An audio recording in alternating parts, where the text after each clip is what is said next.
What's up, you movie collecting sickos, and welcome back to the Lucid Nightmare. I'm your host as always, Jay Schatzer. It is time for another Quickie movie haul video. We are flying through these things. It might have a small stack once it's time for me to move to the new place. But yeah, we got a lot of diverse genres in there to show off, and a lot of goodies in there. So let's just jump right in and get this video rolling. And first up is an Italian 1990, an Italian shark exploitation video, movie I guess you would call it, kind of calling off of the success of Jaws throughout the years. The Italians love doing this, and this one is by Joe D'Amato, and it is called Deep Blood. And I'm going to be completely honest with you, I have no idea if I've seen this one yet. These Italian rip-offs kind of all blend together, especially the shark genre, and I cannot, for the life of myself, tell you if I've seen this or not. But yeah, Joe D'Amato, very, very reliable in kind of schlock ridiculousness, so I'm willing to bet it is completely fun, and I probably have seen this a number of times, but I cannot tell you the difference between this or The Last Shark, or I can't even think of all the other Devilfish. Like, there's just so many different variations of the Italian Jaws kind of films. But Deep Blood, maybe I'll do it for a feature presentation and watch it. But I think I've seen it before. It is fun, but I can't guarantee it. I can't guarantee if I've watched it. I'm pretty sure it's fun and ridiculous, but nothing that's gonna blow your mind. But it's just a fun, weird kind of cinematic time. But there it is, Deep Blood. I know for a fact that I haven't had this in the collection, so this is the first time that it will be gracing the shelves behind me. And I got a lot of stuff to do when I get to the other place. I'm probably gonna make a whole new, it's got a big giant, like a walk-in closet that's big enough for an office, and I think I'm going to transform all the walls surrounding it into a kind of shelving unit for all the movies. Yeah, so that should be fun. But yeah, let's move on to the next movie. Next one is Ed Wood's very strange and unusual film. I did watch this one maybe a month or two ago. Very weird because it's really just scantily clad women dancing to various music, with a very thin kind of sacrificial premise going on throughout it. It's a weird movie, but the movie I'm talking about is Orgy of the Dead. Very weird movie. If you pretty much like watching gorgeous women dancing, like it's almost like they're a stage performance, you're gonna love this movie. But very, very unusual and very tantalizing, but not much with the plot. It's kind of just really thin, and it's just one different a woman coming out in various dress, and then repeat over and over again, and they're all different themes. And it, like I said, there is like a sacrificial, it's like two people stumble into a graveyard and then this kind of fashion show happens. It's so weird to describe, so you definitely have to check it out for yourself if you like odd cinema. But yeah, Ed Wood was famous for odd cinema, and this one is a very memorable one. Very strange and unusual, but ultimately it's just nice to have in the collection, because like oddities like that aren't really going to come around too often anymore. I mean, film is being very, very, very quickly corporatized, and that's all you're gonna get. And yep, this one is very just out there and strange, and you're not gonna get this anymore. But Orgy of the Dead by Ed Wood, fantastically freaky and weird and visually pleasing, I guess. First time in the collection though, and I don't know, it was probably available somewhere on DVD under a different title, but first time in the collection for me, and there you have it. But let's move it on to another different genre. This one is an Italian crime film, and it is from 1979, directed by Alfonso Brescia, I guess. And it is the new Godfathers. Now, I don't think I've seen this one before, and if I have, it was a long, long time ago, and I know nothing about it now. But I've heard great things about it, and I mean, Italian crime films are pretty much supercharged. They're really over the top, violent, crazy over performances. Just a really cool kind of subgenre that I haven't really delved too deep into, but I have a lot of movies from that genre. But the new Godfathers looks pretty interesting, and if it's anything like all the other ones I've seen in that genre, I'm in for a really wild ride with this one. But yeah, really cool that it is in the collection. I do not believe I had this before on DVD, and Raro, or I think it's Raro. Raro put this one out, and if you ever see a Raro movie that's distributed by them, definitely pick it up, because they have never ever led me astray. Everything they've put out has been top notch, just great quality, and the films are very, very memorable and strange, and yeah, worthy of a collector. But the new Godfathers, I'll have to check it out, and I'll have to check out all my box sets. I have a whole bunch of box sets of Italian crime films that I haven't really delved into, so that's probably what I'm going to be doing a lot after the move, is just kind of doing a lot of feature presentation videos, because those are kind of nice to get out and get you guys some movies that you probably never heard of before. But yep, new Godfathers, first time in the collection. But out next is another different genre. This one is back to the horror stuff, but this one is a very, very old film. 1934 Mexican horror film. It is The Phantom of the Monastery. And I'd never seen this one before in my life, but it looks like it's very atmospheric and got a cool tone to it. This might even be like a silent film, but director is Fernando de Fuentes, and Indicator put this release out. But I'm kind of interested to check this one out. I was meaning to watch it over October, but didn't really get a chance to sit down and watch it. But yeah, if anyone's seen this one, let me know in the comments, because I'm really curious about it. And I bought this one alongside La Llorona, I think it was called. It was another Indicator release, and didn't get a chance to watch that one either. So I got a lot of making up to do here. But yep, Phantom of the Monastery, very interesting looking film, and yeah, cool stuff. And first time in the collection, probably the first time it's ever been kind of restored and put out as well, because it's a very, very old film. But up next, we are just skipping from genre to genre in this video. This one, we're going to jump into the blaxploitation flicks. And this one is from 1973. It is Black Caesar, with Fred Williamson in the lead role as, I'm assuming, Black Caesar, because I have not seen this one. I've seen plenty of blaxploitation flicks, but I have not gotten around to see this one, and just recently picked it up.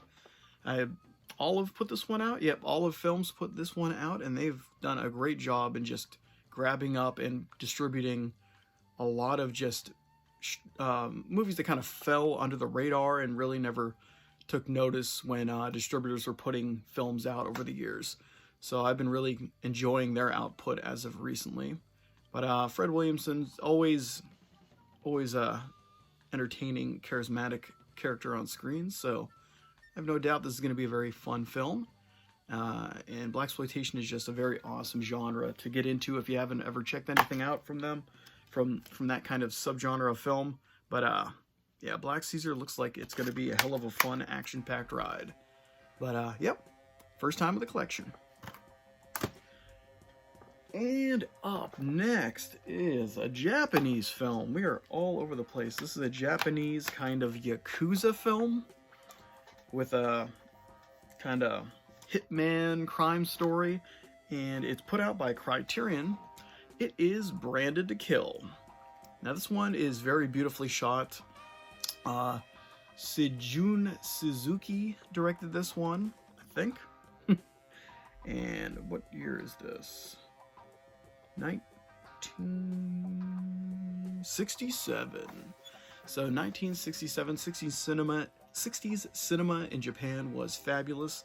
They had a lot of beautifully shot films and some great stories and just really some hardcore kind of action and violence in there. So Branded to Kill is one of the best, one of the most heralded of the era.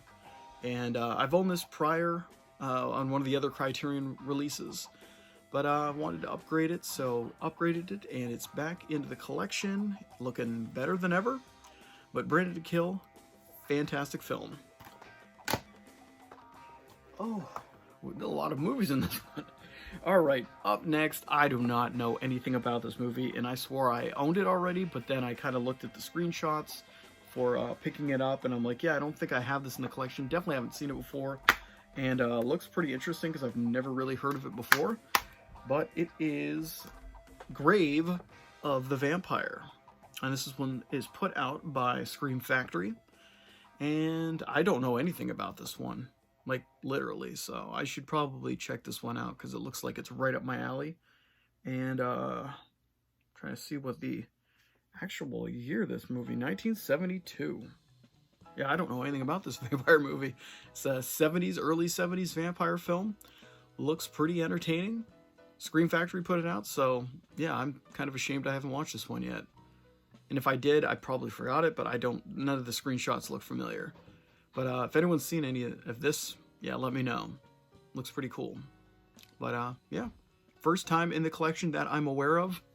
But again, a lot of stuff behind me, a lot of stuff over there, a lot of stuff over there, so I could have missed it somehow. But let's move it on to another one. Back in the we're still staying in the horror genre.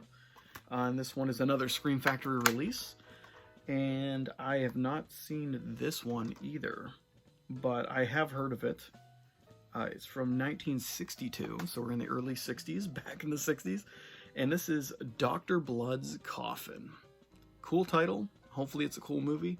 I have no doubt it looks really atmospheric and kind of brooding in there. But it's directed by Sidney Furie. And yeah, that looks pretty cool. So I should probably put this on my list of things to watch in the near future, because that back screenshot with that zombie-like looking creature looks pretty cool. So definitely have to check this one out. If anyone's seen this one before, please tell me what it is like, because it looks pretty cool. I don't know why it's been in the pile and just lost, so I didn't even really think of it. So I should have watched this in October, but I'll definitely check this one out. Looks pretty awesome. But first time in the collection, Dr. Blood's Coffin. Cool. I like the artwork too. But let's round it out with a movie that I've heard of plenty of times, but haven't watched it. Looks pretty interesting. I don't believe I've seen it, but it is, what is this one from? 1981. So we are in the 80s here with this sci-fi horror looking movie. It is Incubus. And yeah, I don't know much about this really. Kind of blurs together with other movies of its ilk. But yeah, I've not seen this one, I don't believe. But it looks really cool. Vinegar Syndrome put this one out, so they're always kind of reliable for something. Even if it's not that great of a movie, it's a movie that needs to be seen because it's so weird and odd. But this one, Incubus, I've heard of it before. I know it's got it's more known by people, but don't know much about it and can't really, speculate or kind of summarize what the movie's about. But looks fascinating, and I'm always up for an 80s sci-fi horror film. That's one of my favorite genres. Just favorite era, 80s, and favorite genre, horror and sci-fi horror kind of mixture. But Incubus, yep, that's Incubus. But that's going to do it for this video, I believe. Got a pretty good chunk of the haul stuff down. But yeah, that's gonna be it. But yeah, I've been working on a lot of videos today, so my brain's kind of scrambled at the moment. Watched a lot of movies last night and did some feature presentation videos. I'm still waiting to get word back that the copyright infringement or whatever the hell they call it is going to be cleared on my White Zombie video or video review. I don't really know what the hell's up with it because the music they're claiming I'm using isn't even music that's on the video, so I don't really know how that works. Like, I use the background music of White Zombie for the background of my video while I'm talking over the whole thing, so that's fair use. And the people that are claiming it are claiming that I'm using their song that's titled close to Black Zombie, or White Zombie, I don't know why I said Black Zombie, White Zombie, and it's a hip-hop song from like the 90s or like 2000s. They don't match up, so I don't know what the hell is taking so damn long. Like, I'm not going to put that up there and give money to somebody who has nothing to do with anything I'm using on my videos, so not happening. I've been trying to upload more stuff to Rumble, so if anyone wants to go over there, I have 0 followers on Rumble, and like 16 watches on one video, so it's like, I'm just trying to throw them all over there. I'll throw a whole bunch over there, see what happens. If it doesn't grow, big whoop. But just a little experiment I'm trying to do, because not a lot of people know about Rumble. It's pretty much an offshoot, an answer to YouTube and their bullshit, I guess is the best way to explain it. Because, yeah, it's just they have better, more laxed rules on free speech and what you can do, and it's just a more open platform that I hope takes off, because YouTube has a monopoly on things and they're kind of abusing people at the moment, and that's not cool, because it's supposed to be a platform for people to put out stuff, not corporations or you know, like people with money that can pay off YouTube. That's what it seems like. If I had all the money and influence in the world, I could get away with anything. I'm just a normal guy shooting videos, so yeah, but whatever. That's a tangent, but I'll talk to you guys later. Hope you liked that video. Like and subscribe. Leave a comment below, like I said, if you've seen any of these movies that I haven't seen. And I will see you at the next Lucid Nightmare. See ya, and get on out.